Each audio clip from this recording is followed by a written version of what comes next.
Okay, folks, here we are.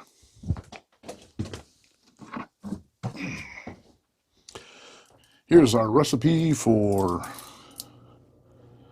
some juice. We got ourselves some kiwis. Basically, it's one kiwi, or actually 2 kiwis per apple.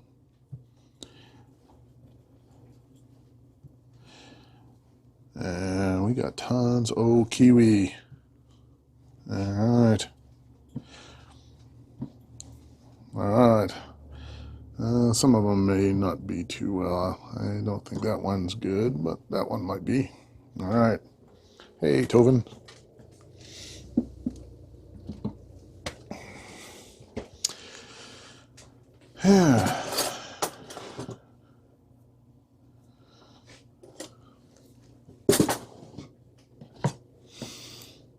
Alright, now my dear wife, she cuts these differently than I do. So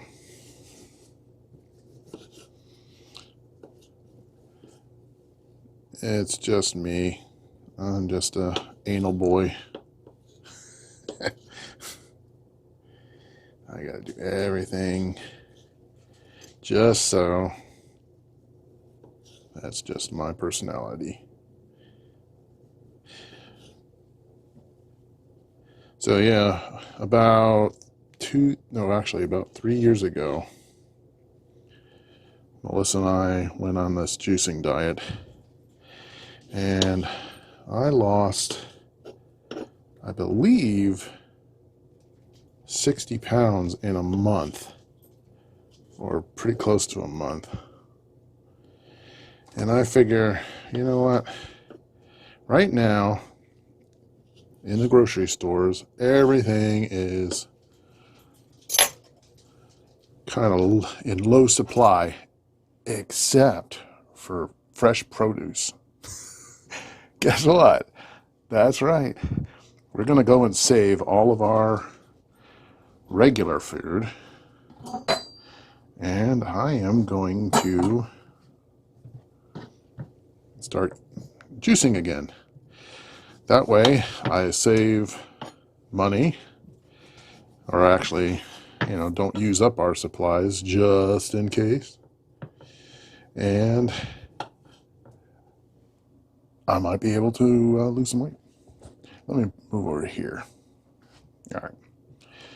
So, yes, I have not finished setting up my phone yet. Those taxes were brutal. Yeah, basically, I had to get some statements from AT&T because they now own DirecTV. And even though we do not personally have DirecTV, the tenants in the addition has DirecTV, and it's one of the perks of renting from us. So, and in doing so, of course, I have to claim that as a business expense. And I'm not sure what's going on, but I'm not getting every month's statement. So I went to download my statements, and it even says you can download all the way up to 24 months. Well, that's a bunch of bull.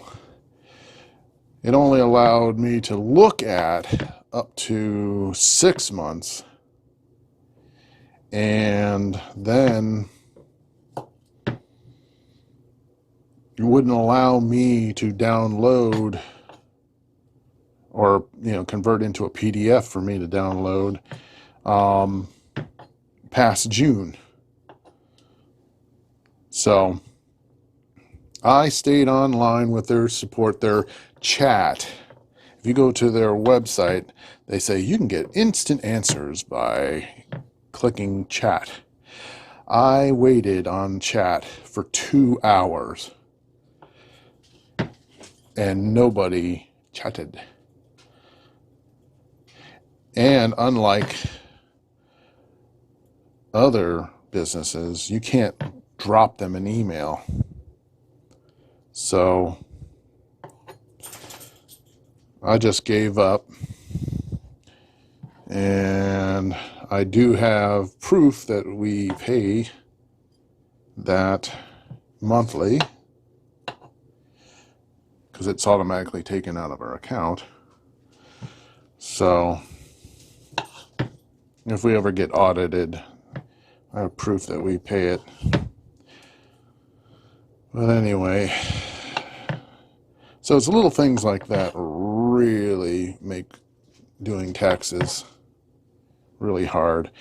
And our tax accountant doesn't charge a whole lot. You know, it's about $125. But I have to fill out all the forms. They send out a little booklet, and then you put in all your expenses and all your stuff. And, you know, really when it comes down to it, because I used to do our taxes with TurboTax, you know, it was basically no different.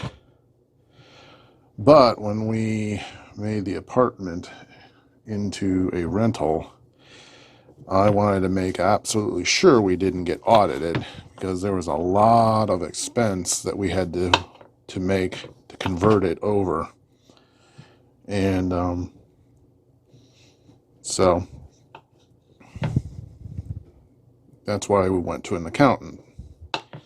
But it's to the point now where I spend all this time basically filling out this form, and all they basically do is just double check to see, you know, that if the numbers are correct, and then file it. So I guess I'm paying for, you know, the peace of mind of somebody double checking everything. But a friend of mine, he also has a rental, and his accountant charges him about the same, maybe a little bit more. But he just goes and drops off a shoebox filled with the receipts and stuff. And then the accountant goes and does his taxes. So, I don't know. We may end up looking for another accountant, because one of the things that I don't understand is that since this apartment has DirecTV and we don't use it on this side, our accountant basically says, sorry, it's going to your house, and therefore it has to be split. So we have Melissa and I, and then the two tenants. So even though they're getting DirecTV for free, we're paying, or we can only claim half of that. And if you know what taxes are, that means that it only, if we're at the, say, the 15% bracket itemized, that means that only about 15% of that cost goes into reducing our taxes. So it's almost as if we're shooting ourselves in the foot. So we may end up, when our current tenants leave and we get new tenants in the new lease, I am going to probably take away that benefit, because we're basically paying for them to have satellite TV, and it's not benefiting us at all. It's actually costing us. So that's the other thing. We're gonna see if by going to another accountant, see if that's true, that since we benefit zero by having DirecTV to our tenant, if we can claim 100% of that, which I think is only fair. But in the state of that we live in, ooh, I almost said it.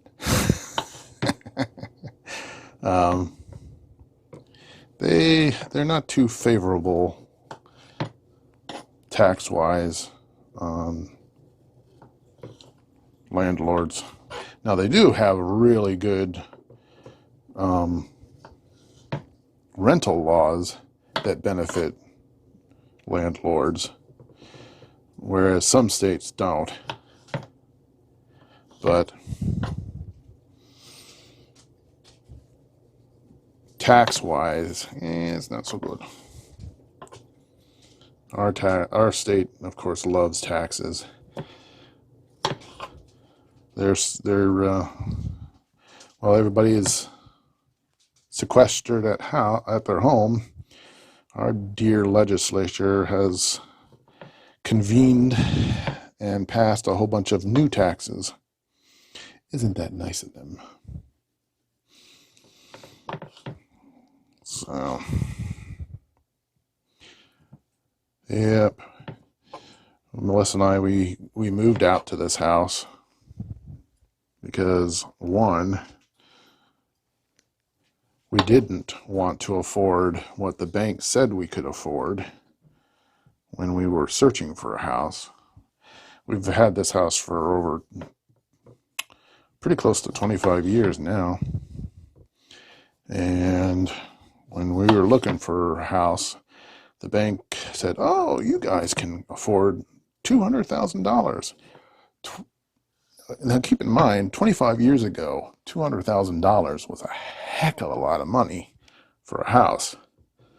And most of our friends were purchasing houses in the 120s to maybe the 180s. But Melissa and I didn't want to go that far into debt. And so, and plus, we love our neighbors far away. And whereas our friends and our family were buying townhouses and in you know, real tight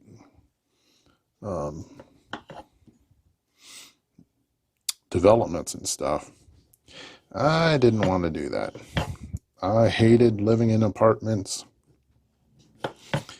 and I just wanted to have some property.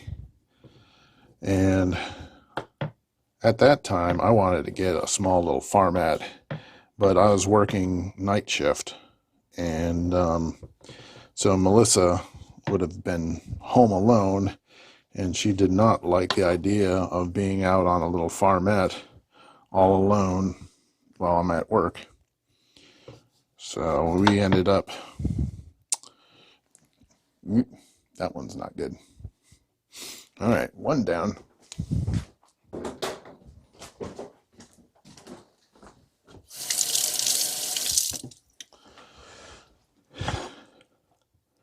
And as I was growing up, I lived in a couple of really old houses. One house was almost 200 years old, and my parents were renting that, and it was cool. I mean, I just love old houses. You know, they got all these quirkiness and stuff. Like, take for instance, in that house, our bedrooms, my sister and I, were actually the hired help, or the butlers or whatever, because this was in the Northeast, so they didn't have slave quarters like they do in houses in the South. So so my sister and I's bedrooms were used to be the servants' quarters. And so our bedrooms had a private stairwell that went down directly to the kitchen. And for an early teen, that was cool. I could sneak down there and get snacks all day and night without the parents knowing about it. But anywho, and then we lived in another house, and I'm not sure how old that was, but we lived on a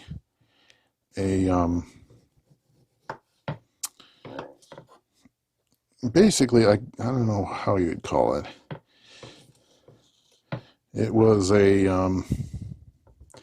hospital that was built in the late 1800s, and I'm assuming this house was built soon after. But the whole neighborhood, the whole town, was part of the hospital. Everybody that lived there worked at the hospital. And because it was a religious hospital, everybody went to the same church and went to the same school, private school, church school. And but that house was 3 stories tall, and it had all sorts of weird quirks when they changed it over into apartments. The main stairwell that was in our section was actually the stairwell for the servants. Yeah, there's some parody there.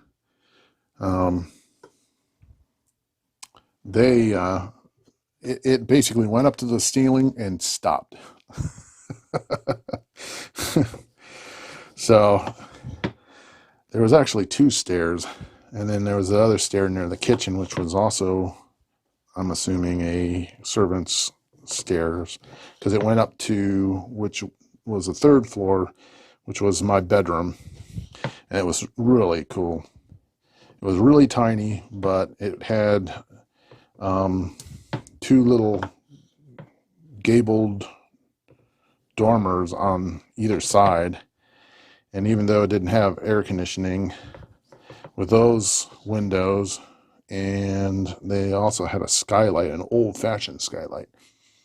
That was kind of neat too. It wasn't too bad in the summertime. Did need to have a fan though. But anyway, so I really dig old houses. So when Melissa and I were looking for houses, of course we wanted something inexpensive, something cheap, and going and buying an old house and fixing it up was one way of doing that. Well, all of our friends were saying that we were nuts. They said, "Why are you moving out way out there?" And we basically wanted to pay less than $100,000, plus have a fairly large lot. And the irony is that all of our friends and acquaintances eventually moved out here. So we were just ahead of the curve. So yeah, the first thing we had to do to this place is upgrade the electrical. It had I don't remember if it was 40 amps. I think it was 40 amps. It had this gigantic box on the porch, and inside were 2 fuses about this big, about that around, and that was taking care of the whole house. Now back then it was just the stone house part of the building. So that was the first thing we did, is we went in and got the electrical upgraded. Now the interesting thing was, and one of the nice things about living in a rural area is that if you can't afford something, businesses will work with you. And so we wanted to get the whole house upgraded, but we didn't have enough money to do so. So the gentleman said, well, tell you what, I see that you build computers. That's what I was doing at the time as a hobby, and also to make some extra money on the side. So I built him a computer, and for that he did all the wiring for the second floor for free. So that was kind of neat.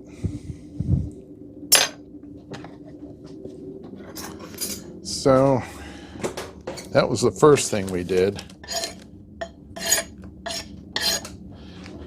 And then the next thing we did was the plumbing.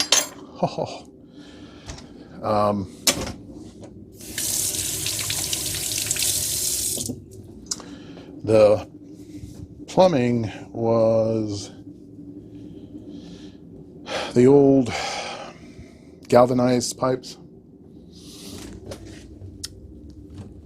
So the water just barely trickled into our faucets. Well, let me see here. How many? 1, 2, 3, 4, 5, 6, 7, 8, 9, 10, 11, 12.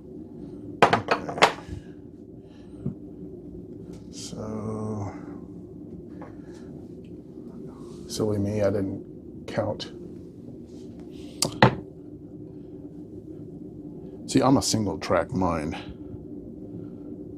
so I did not count these before I committed myself. 1, 2, 3, 4, 5, 6, 7, 8, 9,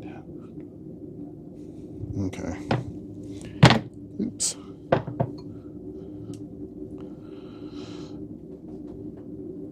So yeah, so all the plumbing just barely trickled. And another nice thing about living in the rural area is that if you are doing your own repairs and you're basically replacing one-to-one, you don't have to get a permit. You do now, though. Yeah, unfortunately, our county has become urbanized over these past 20 years or so. But back then, if you were replacing one-on-one, you didn't need a permit. So Melissa and I took out a piece of note paper and I sketched out all of our different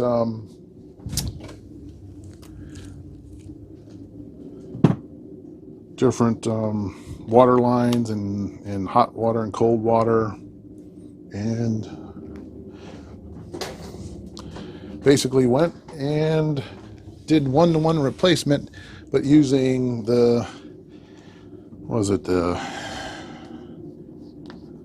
not the PVC, but the other one, I forget what it's called, the stuff that you use for portable water or potable water. So that's what we did.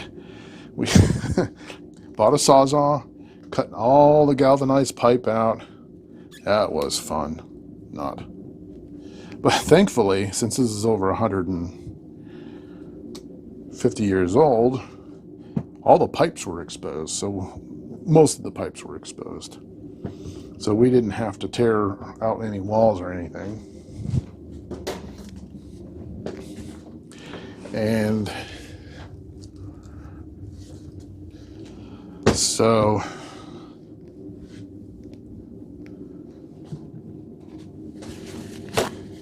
went down to the local hardware store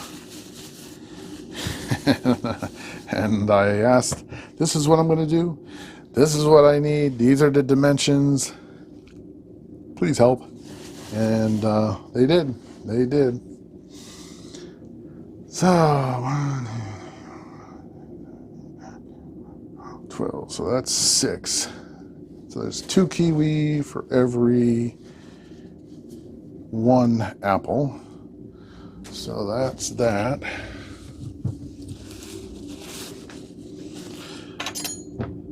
So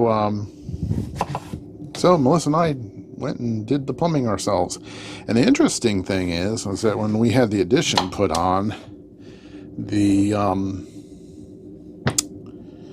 building inspector looked at our plumbing job, and he thought it was part of the whole construction and signed off on it. So we did a good job. It actually passed a full-blown inspection, which it should have. I mean, come on. It wasn't like it was wastewater or anything.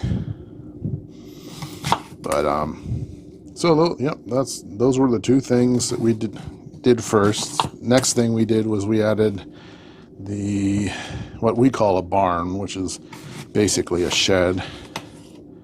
And as that saying says, nature abhors a vacuum. It didn't take us long to get that thing filled up. But as I've said before, we built the addition on because my father had passed away, and my mom and my grandmother were still down in Florida, God's waiting room, or heaven's waiting room. Yeah, heaven's waiting room. That's not respectful. Well, anyway, trying to be funny. Anyway, not too funny. So anyway, so that, let me get something real quick. My other camera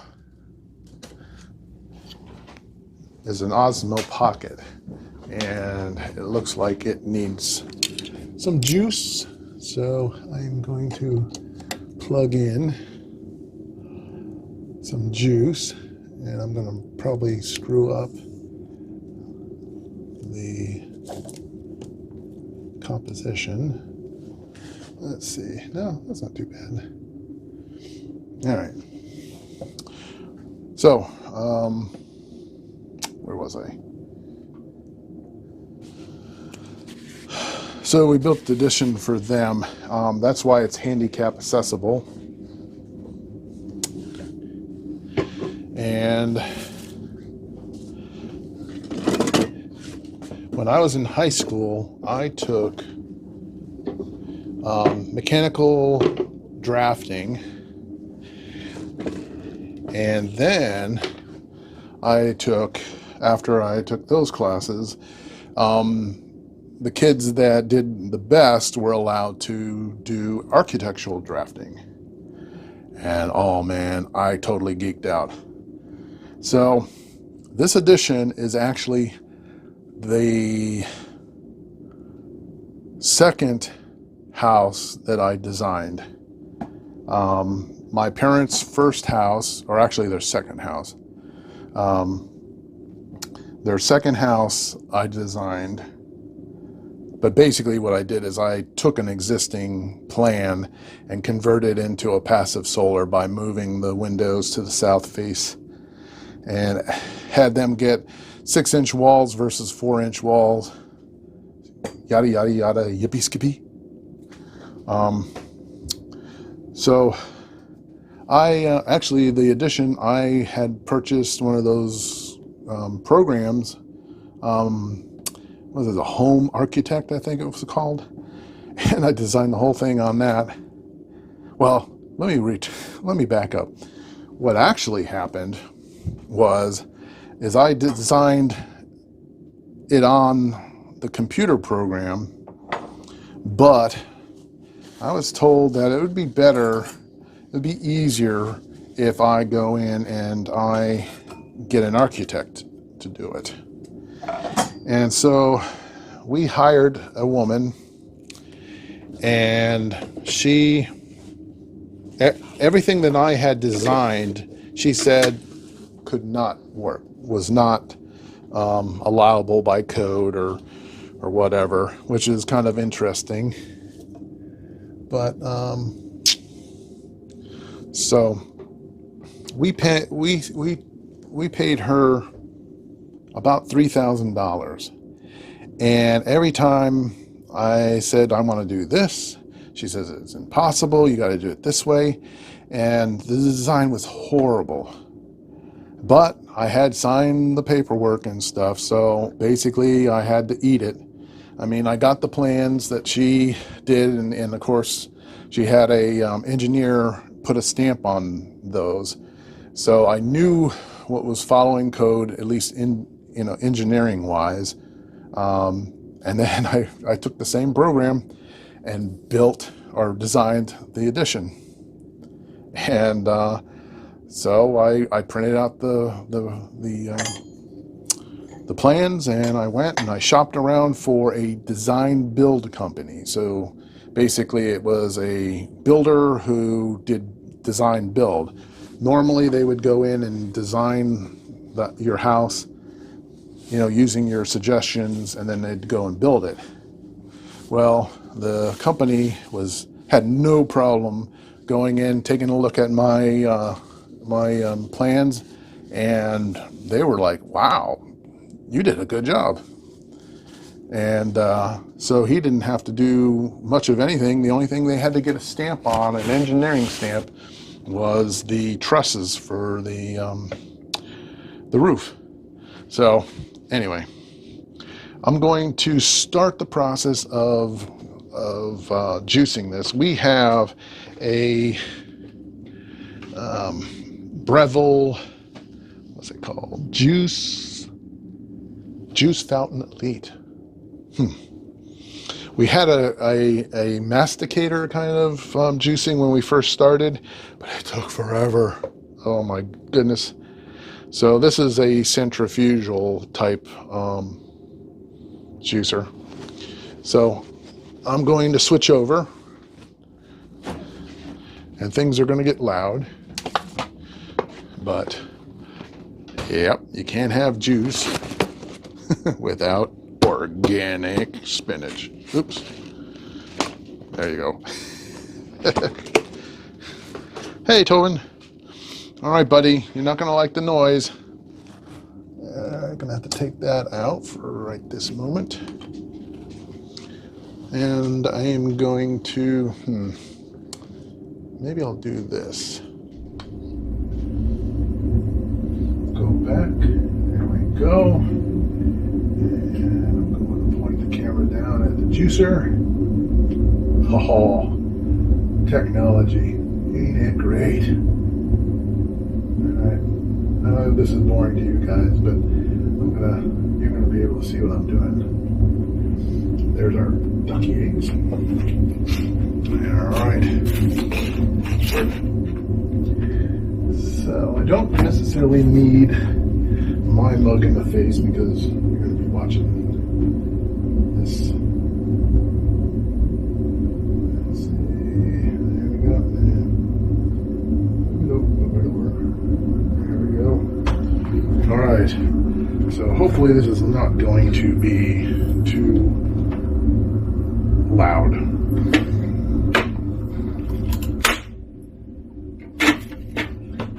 All right. So basically, what I do is this little guy here always leaks. So once it gets to the level where it leaks, then I pour it into here.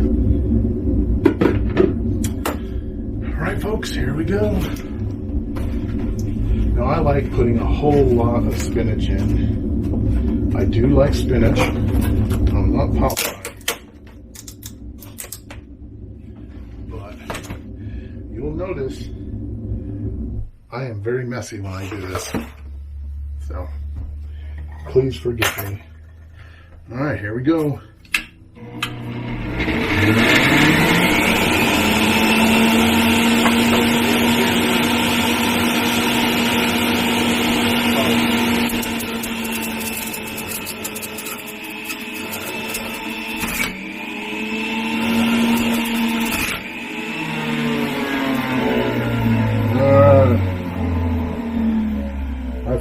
there is a buttoned, let's see, I'll move this over to show you. So that's how you're supposed to turn it off. I went in and just clicked that, and that's why it sped up again. It wasn't really turned off. Now let me get this all squared away again. There we go. Alright. So you can see, oh my goodness, look at that. Look at that juice. And actually, because there's a lot of fruit in it, it's not like really disgusting. Now I don't know if you can see this. Yeah, you can see it. I love the foam. And a lot of people scrape off the foam. But not me, because I figure that foam is got all the fiber and all that other good stuff. So that's what I did. I just basically went, poured the contents into this, and now I'm going to continue.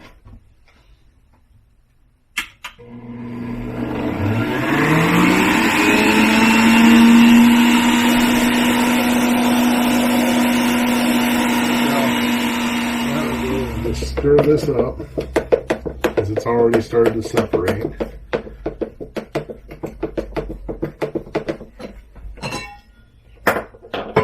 And this should fill at least 3, but I'm going to get 4.